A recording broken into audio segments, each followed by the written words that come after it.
Hi மக்களே, வணக்கம். இன்றைக்கி மீல் மேக்கரில் ஒரு வித்தியாசமான ஒரு குழம்பு வைக்கலாம். குருமா குழம்பு ஸ்டைல் தாங்க, கொஞ்சம் டிஃப்ரெண்ட்டாக இருக்கும். வாங்க எப்படி செய்யலான்னு சொல்லி பார்ப்போம். அதுக்கு நான் 100 கிராம் மீல் மேக்கர் எடுத்து நல்லா கழுவிட்டு சுடு தண்ணியில் ஊற போட்டிருக்கேன்.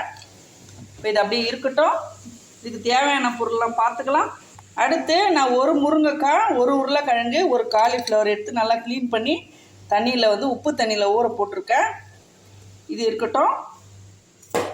3 தேங்காய் சில்லு, 2 டீஸ்பூன் அளவு கசகசா, ஒரு 8 முந்திரி தண்ணியில் ஊற போட்டிருக்கேன் ரெண்டுத்தையுமே.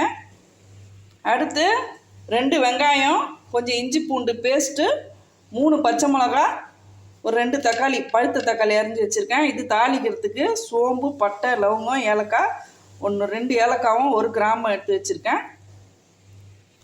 முதல்ல இதை நல்லா அலசிட்டு சுடுதண்ணிலேருந்து நல்லா ஒட்டை பிழிஞ்சு எடுத்துகிட்டு ஒரு கிண்ணத்தில் போட்டுக்கலாம். நான் நல்லா ஒட்டை பிழிஞ்சிட்டேங்க, தண்ணி இல்லாமல் ஒட்டை பிழிஞ்சிட்டேன். நல்லா ஊற வச்சுட்டா நம்மளுக்கு கறி மாதிரி கிடைக்கும் இது. அடுத்து கொஞ்சமாக உப்பு போட்டுக்கலாம். ஒரு 1/2 ஸ்பூன் உப்பு போட்டுப்போம். போட்டுட்டு சிக்கன் மசாலா அது ஒரு 2 டீஸ்பூன் அளவு போட்டுக்கலாம்.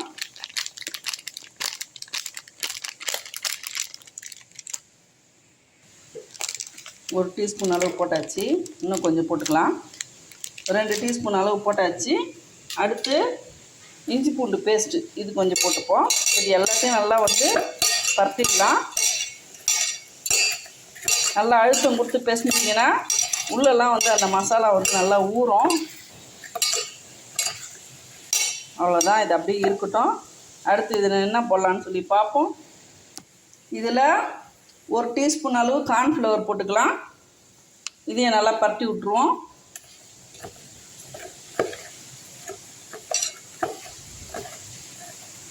அவ்வளோதான், நல்லா பரட்டியாச்சு. இப்போது இது அப்படியே ஒரு ஓரமாக இருக்கட்டும். ஒரு கடாயை வச்சுக்கலாம். கடாயில் கொஞ்சமாக ஆயில் ஊற்றிப்போம். நான் ஒரு 100 கிராம் கடலை எண்ணெய் ஊற்றிக்கிட்டேன். நல்லா காயட்டும்.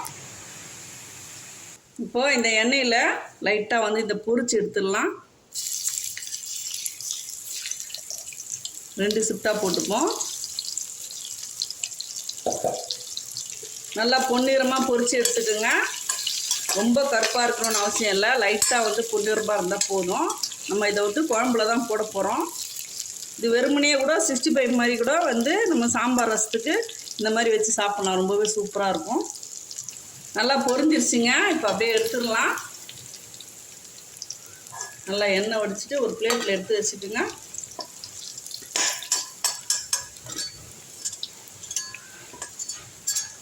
பாருங்கள், இந்த மாதிரி நான் இன்னொரு சிட்டு போட்டுடுறேன்.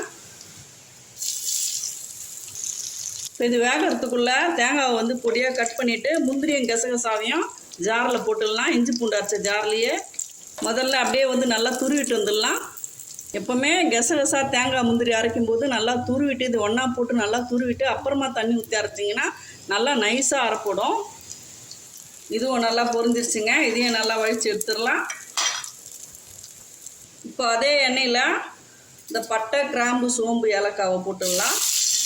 போட்டு இதுலேயே வெங்காயத்தை எடுத்து போட்டுருவோம். நல்லா வதங்கட்டும்.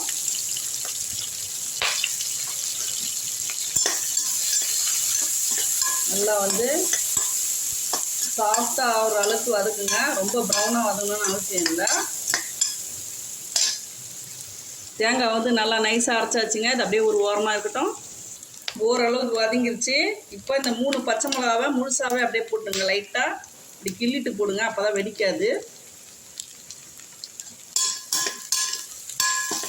இதோட இஞ்சி பூண்டு பேஸ்ட்டையும் எடுத்து போட்டுடலாம்.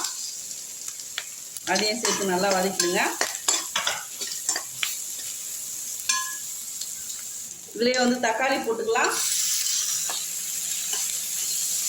நல்லா வதக்கி விட்டுங்க. நல்லா மேஷ் ஆகிற அளவுக்கு நல்லா வதங்கட்டும். கொஞ்சமாக உப்பு போட்டுக்கலாம் அதில், அப்போ தான் சீக்கிரம் வதங்கும். நான் இந்த குழம்புக்கு ஏற்ற ஒரு 2 டீஸ்பூன் அளவு இதுவே போட்டுடுறேன் உப்பு. நல்லா வதக்கி விட்டுருங்க. டீ கொஞ்சம் குறைச்சிக்குங்க. இஞ்சி பூண்டு போட்ட பிறகு டீ கொஞ்சம் கம்மியாக இருந்துச்சுன்னா அடி பிடிக்காது. இது வீட்டிலே அரைச்ச மட்டன் மசாலா. இது ஒரு டீஸ்பூன் அளவு போட்டுக்குங்க. 1 டீஸ்பூன் தனியாத்தூள், 1.5 டீஸ்பூன் அளவு வந்து கார மிளகாத்தூள். இது வந்து பெரிய ஸ்பூன்றதுனால 1.5 டீஸ்பூன் அளவு கணக்கு வரும். இப்போ எல்லாத்தையும் போட்டு நல்லா வதக்கிடுங்க. இந்த மிளகாத்தூள் பச்சை வாசனைலாம் நல்லா போட்டோம், நல்லா வதங்கட்டும். இதில் ஒரு அரை டம்ளர் அளவு தண்ணி ஊற்றிக்கலாம். நல்லா வதக்கி விட்ருங்க.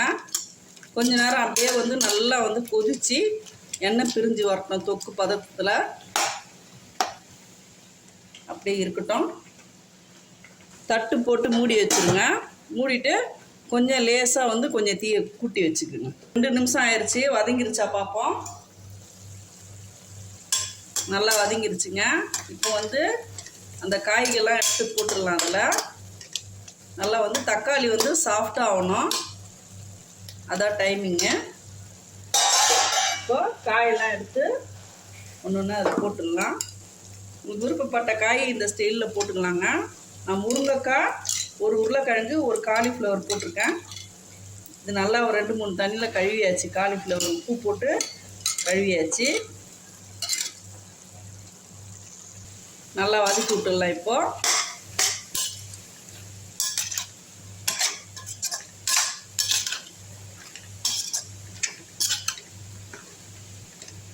ஒரு நிமிஷம் நல்லா வந்து வதங்கட்டும்.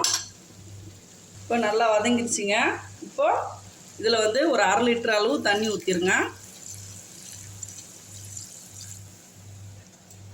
ஒரு 500 மில்லி தண்ணி ஊற்றினா போதும் இந்த காய் வேகிறதுக்கு. நீங்கள் இதை எப்படியே வந்து குக்கரில் கூட மாற்றி ஒரு விசில் விட்டு இறக்கிடலாம்.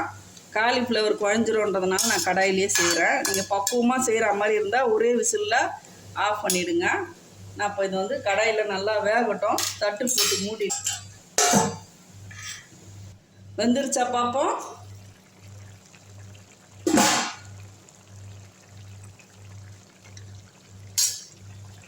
நல்லா வெந்துருச்சுங்க. அடுத்து இப்போ இந்த மீல் மேக்கர் எடுத்து இதில் போட்டுடலாம். கொஞ்சம் நல்லா வந்து கிண்டி விட்டுருவோம். உருளைக்கிழங்கு வெந்திருக்கா பார்ப்போம். நல்லா வெந்திருக்குங்க.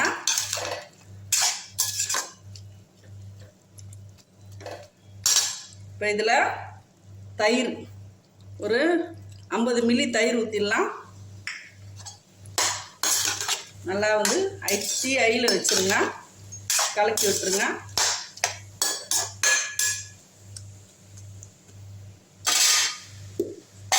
தேங்காய் எடுத்து ஊற்றிடலாம். தேங்காய் முந்திரி பருப்பு எடுத்து ஊற்றிடலாம். இப்போ இதில் கொஞ்சம் தண்ணி ஊற்றி கலக்கி ஊற்றிக்கலாம். தண்ணி ஊற்றிடலாம். நல்லா கலக்கி விட்ருங்க. தேங்காய் போட்ட பிறகு ரொம்ப கொதிக்க விடக்கூடாது. அதனால் லைட்டாக ஒரு கொதி வந்தோடனே நம்ம ஆஃப் பண்ணிடலாம். கறி குழம்பு மாதிரி ரொம்பவே சூப்பராக இருக்குங்க இந்த மாதிரி செய்யும்போது. பொரிச்சு போடும்போது நம்மளுக்கு அந்த மட்டன் எப்படி நம்மளுக்கு வந்து பீஸ் எடுக்கும்போது வழுவழுப்பாக இருக்குமோ அந்த மாதிரி நம்ம கார்ன்ஃப்ளவர் போட்டு பொரிச்சு எடுத்ததுனால சாப்பிடும்போது கறி மாதிரியே இருக்கும். நீங்கள் கேட்பீங்க அப்படியே வந்து பச்சையாகவே போட்டலாமேனா, இந்த மாதிரி ஒரு முறை செஞ்சு பாருங்கள். அப்படியே மட்டன் மாதிரியே இருக்கும். அதுக்காக தான் நான் இப்படி பொரிச்சு போட்டேன். இப்போ ஒரு கொதி வரட்டும். உப்பு கரெக்டாகுதா பார்ப்போம். உப்பு கொஞ்சம் கம்மியாக இருக்குங்க, போடலாம். நான் ஏற்கனவே 2 டீஸ்பூன் போட்டேன். இப்போ வந்து 1 டீஸ்பூன், மொத்தம் வந்து 3 டீஸ்பூன் கணக்கு வருது. அவ்வளோதான். இப்போ லைட்டாக ஒரு கொதி வரட்டும்.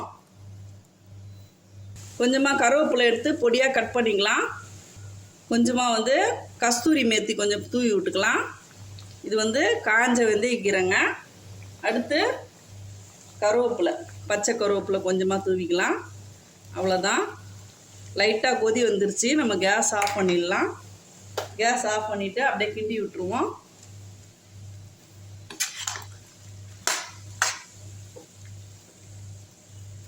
அப்படியே வந்து ஒரு 2 நிமிஷம் மூடி வைப்போம். அவ்வளோதான், ஒரு 2 நிமிஷம் ஆயிடுச்சு. இப்போ குழம்பு ரெடி. கண்டிப்பாக வந்து மட்டன் குழம்பு டேஸ்ட்டு ரொம்பவே சூப்பராக இருக்குங்க. கண்டிப்பாக இதே ஸ்டைலில் ஒரு முறை ட்ரை பண்ணி பாருங்கள். நீங்கள் வந்து தயிரையும் தேங்காய் முந்திரியும் கடைசியாக தான் ஊற்றணும். அது ரெண்டுத்தையுமே போட்ட பிறகு அதிகமாக கொதிக்க விடக்கூடாது. கொதிக்க விடாமல் இருந்தீங்கன்னா தான் டேஸ்ட்டு ரொம்பவே சூப்பராக இருக்கும். இந்த வீடியோ உங்களுக்கு ரொம்ப பயனுள்ளதாக இருந்துச்சுன்னா ஒரு லைக் கொடுத்துருங்க. வீடியோ பிடிச்சிருந்தா லைக் பண்ணுங்கள், ஷேர் பண்ணுங்கள், சப்ஸ்கிரைப் பண்ண மறக்காதீங்க. தேங்க்யூ மக்களே.